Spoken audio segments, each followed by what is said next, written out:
Bom dia a todos. Eu agradeço a oportunidade de participar de mais esse evento promovido pela ARISP e gostaria de lembrar que hoje será lançado no site indicado na tela o ARISP Jus com vários artigos muito interessantes e um deles que é de minha autoria sobre loteamento urbano.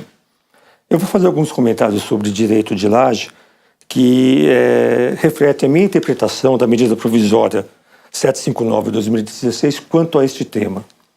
O primeiro deles é o conceito. O direito de laje, me parece, institui um novo conceito de direito real que se assemelha muito mais ao direito de propriedade, porque ele não diz respeito a um direito real sobre coisa alheia. Na verdade, o direito de laje veio instituir a existência de uma nova forma de imóvel, que é uma unidade imobiliária autônoma, distinta daquela em que é situado o prédio onde é constituído o direito de laje, e que passa a ter matrícula própria, consistência jurídica própria e passa a ser passível de constituição de negócios próprios em relação a ela, inclusive direitos reais sobre bem alheio incidentes em relação à própria laje. Como todo direito real, a constituição do direito de laje depende do registro imobiliário. O direito real somente se constitui por ato entre vivos com o seu registro no registro imobiliário, isso situados hipóteses de direitos de bens públicos, mas que não são passíveis agora de comentário, porque os bens públicos que passariam a ser sujeitos ao direito real de laje são aqueles que vão ser objeto de regulação fundiária. O direito real de laje ele se distingue, como eu disse, dos demais direitos reais, e os mais próximos que poderiam suscitar alguma dúvida, alguma questão de interpretação, a meu ver, são um direito real de superfície, que é um direito real sobre coisa alheia, e nisso está a principal distinção do direito real de laje, porque o direito real de laje passa a constituir um direito real sobre coisa própria, é que o proprietário da laje é proprietário de um imóvel individualizado, que é um imóvel distinto daquele em que existe a construção sobre a qual é edificada a laje. E no direito real de laje, como eu disse, a seção, a laje, que é uma parte da seção, uma parte do prédio existente do imóvel, ele passa a ser um imóvel próprio, enquanto no direito real de superfície, embora ele possa ser concedido para a construção, a seção que foi feita no terreno, ela se incorpora ao terreno e não se distingue daquele imóvel que é de propriedade da pessoa que concedeu o direito de superfície. O direito real de laje também se distingue do condomínio edilício, que é um outro instituto que a ele se assemelha, mas muito pouco, primeiro porque a própria medida provisória, quando instituiu o novo artigo 1510 do Código Civil, em seu parágrafo 7º, prevê que não é possível a constituição de direito real de laje quando existir condomínio edilício, ou seja, nas hipóteses em que é aplicável a lei que rege o condomínio edilício, que tem como principal distinção do direito real de laje o fato de que o proprietário de uma unidade autônoma no condomínio edilício é proprietário tanto da unidade autônoma como é proprietário de uma fração ideal do terreno em que é situado o prédio em que é existente aquela unidade e é proprietário de frações ideais das partes comuns do prédio que são de uso de todos os titulares de unidades autônomas, ou seja, o elevador, as escadas de acesso dos apartamentos ao térreo, as áreas de lazer, tudo isso inclui uma parcela de propriedade que se divide entre os titulares das unidades autônomas, que são, assim, proprietários do apartamento, por exemplo, ou da garagem, se for edifício de garagens, ou da loja, se for edifício de lojas, e mais uma fração ideal das partes comuns de uso de todos os titulares das unidades autônomas. Por não existir condomínio edilício, é bom deixar claro que não se aplica ao direito real de laje as normas de corporação imobiliária. Os requisitos para a constituição do direito real de laje estão previstos no artigo 1510-A do Código Civil e eles consistem na impossibilidade de individualização de lotes, a sobreposição ou a solidariedade de edificações ou terrenos. Isso quer dizer o seguinte: se for possível identificar as construções de modo que cada uma ocupe uma parte separada do terreno, ou seja, comporte a divisão daquele terreno em lotes e cada construção passa a ter seu assento sobre o solo de forma separada e determinada, não é possível a constituição do direito real de laje. É necessário que exista sobreposição de edificações, ou seja, a laje pode estar acima do telhado, acima da laje de cobertura do prédio existente no terreno, ou também abaixo, porque a lei não afasta a possibilidade de constituição do direito real de laje no subsolo do prédio, como, por exemplo, um porão que tenha altura suficiente e dependências necessárias a servir como uma residência ou a se destinar de forma isolada à finalidade que foi prevista para aquele prédio, comercial ou residencial. Essa solidariedade, eu acho, porém, é muito mais complexa quando é de terrenos. Eu imagino uma hipótese em que num terreno em aclive se tenha a construção da base, um prédio construído, e em cima dele uma outra construção que ocupa parte da estrutura desse prédio e se apoia em parte no terreno. Ainda que essa construção de cima, ou essa laje de cima, se apoie em parte do terreno, não será possível a existência dela autônoma se a parte de baixo do prédio ruir ou não existir. Então, nessas hipóteses, eu acredito haveria solidariedade de terrenos. Ainda são requisitos previstos em lei que a laje tenha isolamento funcional, ou seja, que a laje, o novo imóvel constituído ou a ser construído sobre a laje ou sobre o prédio que existente a laje, tenha todos os requisitos para que ele sirva a finalidade a que se destina, independente das dependências do restante do edifício situado no terreno. Isso quer dizer o seguinte: se for residência, ele deve ter todos os cômodos necessários à sua habitação como residência, ainda que esses cômodos sejam um único sala ou sala e quarto, com cozinha e um banheiro. Isso vai ser definido, na verdade, em legislação municipal específica, mas é necessário que o proprietário do direito real de laje possa utilizar aquela laje, dar a ela sua destinação prevista por convenção dele, respeitadas as normas municipais vigentes, possa dar a ele a sua destinação que for cabível, sem necessitar do uso do restante do prédio sobre o qual situada a laje, ou que estiver acima da laje, se a laje for no subsolo. Também deve ter acesso à via pública independente do restante ou do acesso do restante do prédio, ou seja, se o prédio ocupar todo o terreno e,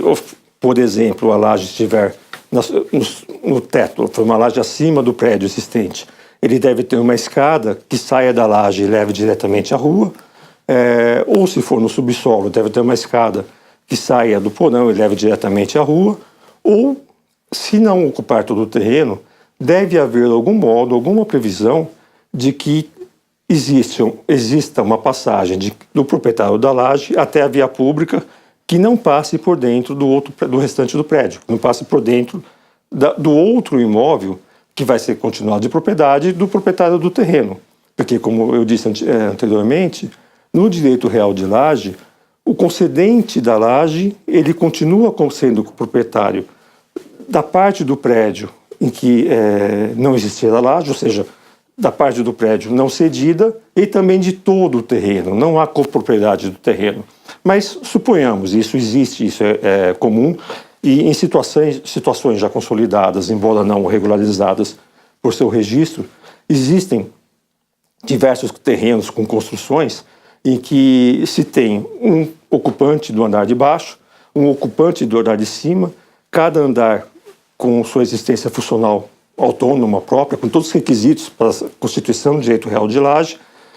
inclusive com uma escada que leve da parte de cima do prédio para o terreno, mas para chegar na rua é preciso passar pelo terreno. Se isso ocorrer, existirá uma verdadeira servidão de passagem que não pode ser ignorada pelo registro imobiliário. Ainda existe uma restrição para a constituição, não existe, na verdade, restrição para a constituição do direito real de laje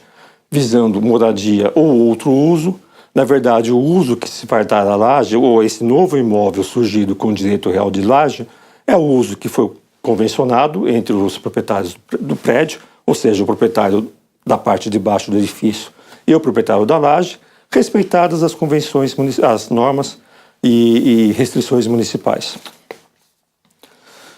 Ainda mais, o artigo 1510, parágrafo 5º do Código Civil, o 1510-A, introduzido pela medida provisória, proíbe as sobrelevações sucessivas, ou seja, quem adquirir o direito real de laje não pode conceder um novo direito de real de laje sobre a sua laje. É fácil verificar isso existindo um prédio com 2 pisos. O piso de cima é aquele onde está a laje cedida. No teto dessa laje cedida vai ser construída uma cobertura, pode ser um telhado, pode ser uma nova laje, mas ainda que, eventualmente, ela comportasse construção, essa nova laje,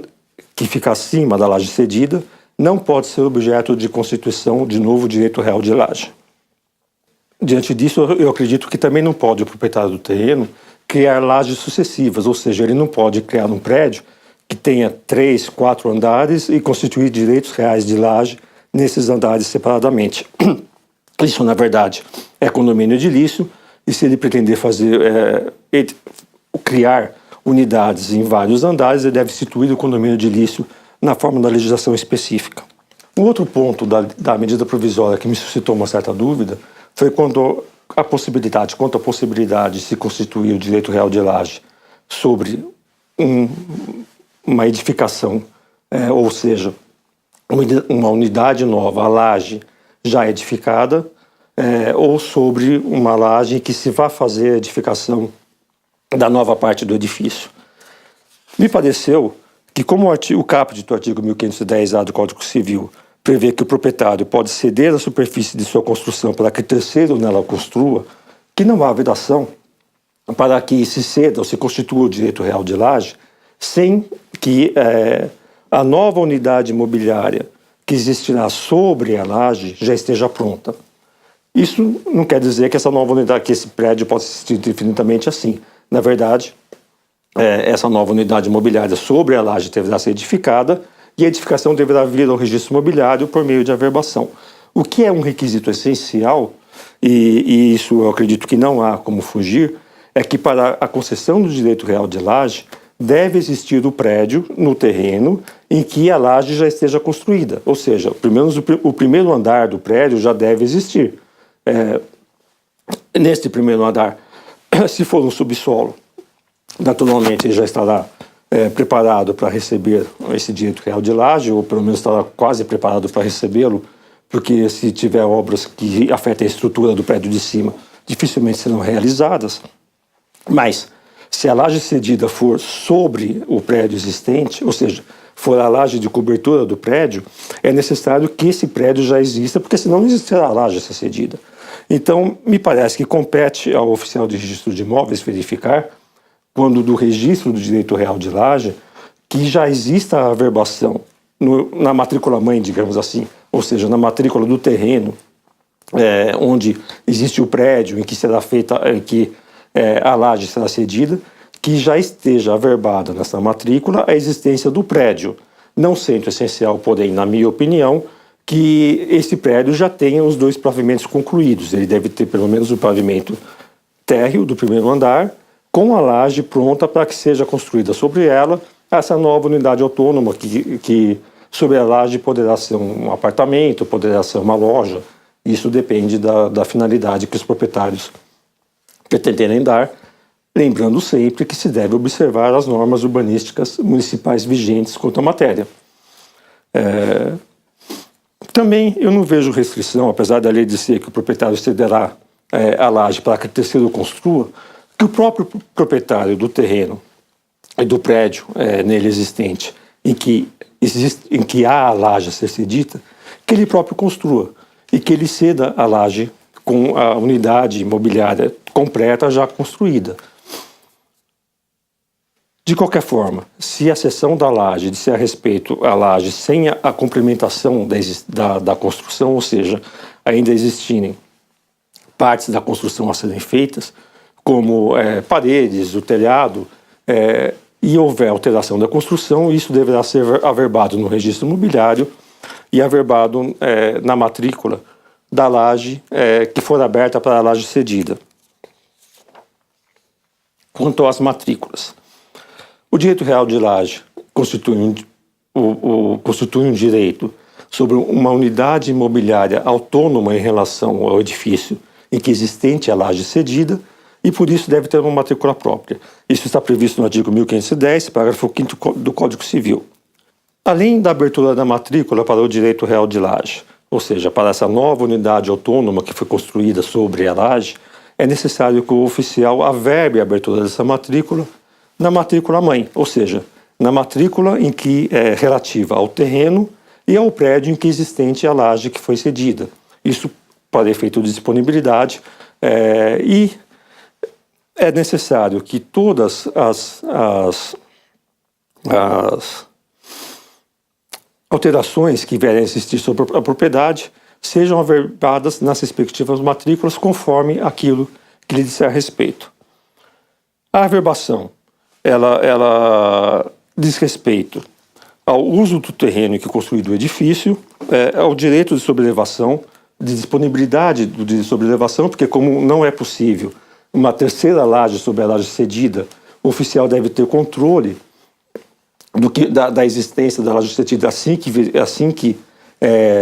analisar a matrícula mãe, a matrícula de origem, ou a matrícula do terreno em que existente o prédio em que é a laje cedida, e tendo a averbação da abertura de uma matrícula para a laje, você vai saber que não é possível a constituição de uma nova laje em sobrelevação.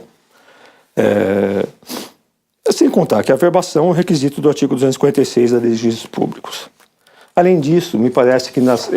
essencial tomar a cautela de que nas certidões que forem expedidas da matrícula do terreno em que existente o prédio onde foi cedida a laje, conste que há uma matrícula ou conste a referência da averbação da abertura da matrícula para a laje cedida. Isso para efeito de controle de disponibilidade e isso para efeito de conhecimento de terceiros que eventualmente possam negociar sobre aquele terreno e negociar sobre a parte do prédio em que não existente a laje cedida. Porque esse terreno, essa parte do prédio que não existente a laje cedida, assim como a laje cedida, constituem imóveis autônomos e são passíveis de constituição de todos os direitos reais que sobre eles possam incidir. Eu cito como exemplo a constituição de hipoteca. A hipoteca pode ser constituída sobre o terreno e a parte do prédio em que não existente a laje cedida, ou que não é relativa à laje cedida, e pode ser constituída sobre a laje cedida, independentemente. O proprietário da laje pode constituir direito de hipoteca, um direito de garantia sobre o imóvel dele, pode constituir um direito real em favor de um terceiro, como, por exemplo, o usufruto, sobre o imóvel surgido com o direito real de laje, e o proprietário do terreno agir da mesma forma. E é necessário que se façam os registros respectivos desses direitos reais constituídos ou sobre o terreno, o imóvel que é o terreno e a parte da construção não ocupada, ou sobre a laje cedida, nas respectivas matrículas. Me parece que também se deve tomar cuidado de que esclarecer ou verificar em planta ou memorial como constituirá esse direito real de laje, em que consistirá. Um exemplo é a escada. A escada deve ser,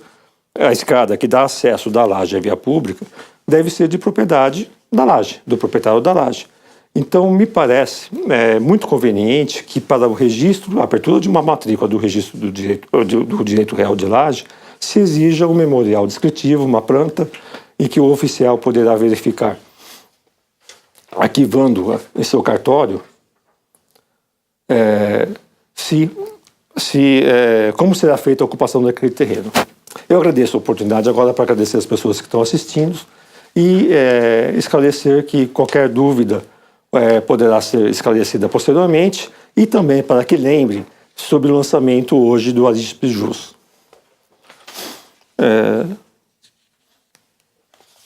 Como eu estava dizendo, me parece muito conveniente que, assim como ocorre com o condomínio edilício, se solicite para o registro do direito real de laje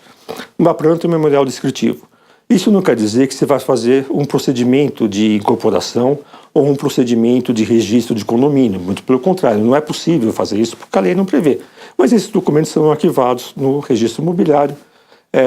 para conhecimento de terceiros, inclusive se for necessário. Não vejo restrição a que os proprietários da laje e do terreno onde situado o restante do prédio, entendendo conveniente, me parece que é muito conveniente, formulem uma convenção ou um contrato ou algo em que eles se responsabilizem ou digam como será feito a administração dessa propriedade de imóveis distintos, mas alicerçados sobre o mesmo terreno. Eu lembro, como exemplo, a existência de pontos de serviço de ligação da rede pública, como água, energia elétrica, esgoto, que podem ser isolados para cada unidade autônoma, ou seja, para a laje e para a parte de baixo do prédio, cada um vai pagar a sua respectiva conta, ou eventualmente pode ser um ponto único, pelo menos até que as concessionárias de serviços públicos façam as instalações isoladas. Se for ponto único, eles devem ratear as despesas. E é conveniente que eles contratem como será feito isso. É conveniente, eventualmente, que eles contratem a possibilidade do titular do direito real de laje usar uma parte do terreno, ou para lazer, ou para, não sei, lavanderia, por exemplo, mas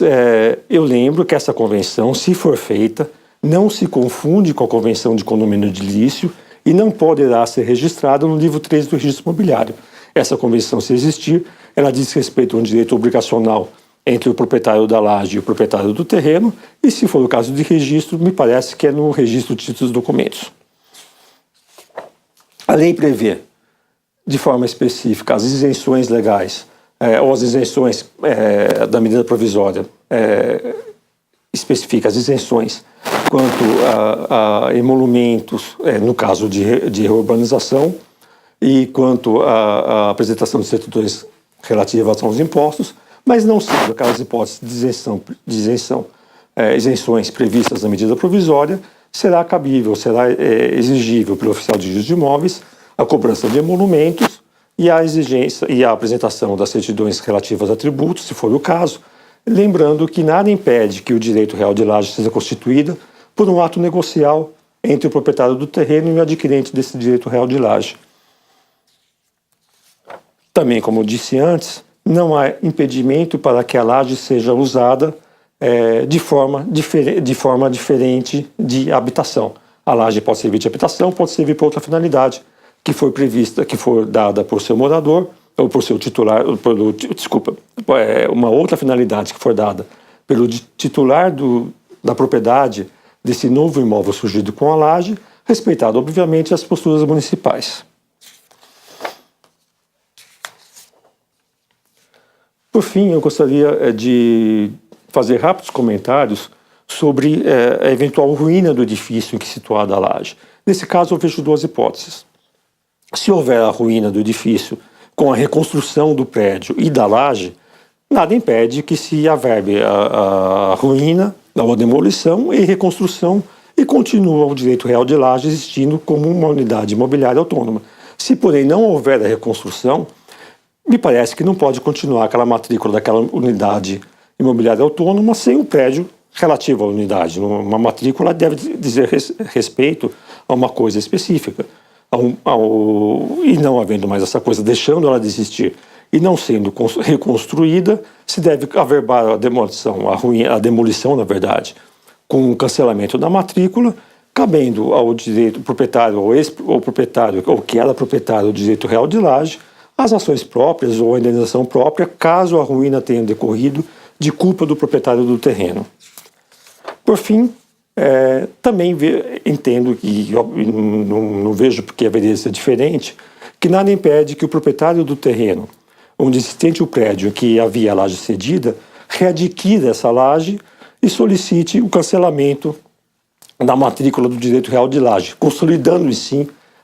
ou consolidando novamente a propriedade plena em seu favor. Ele volta a ser, desse modo, o proprietário do terreno e da edificação nele existente, sem mais referência ao direito real de laje, que nesse caso deixaria de existir. Eu agradeço a todos a atenção, agradeço novamente o convite, estou à disposição dos senhores, permanecerei à disposição dos senhores para eventuais dúvidas que forem apresentadas. Muito obrigado.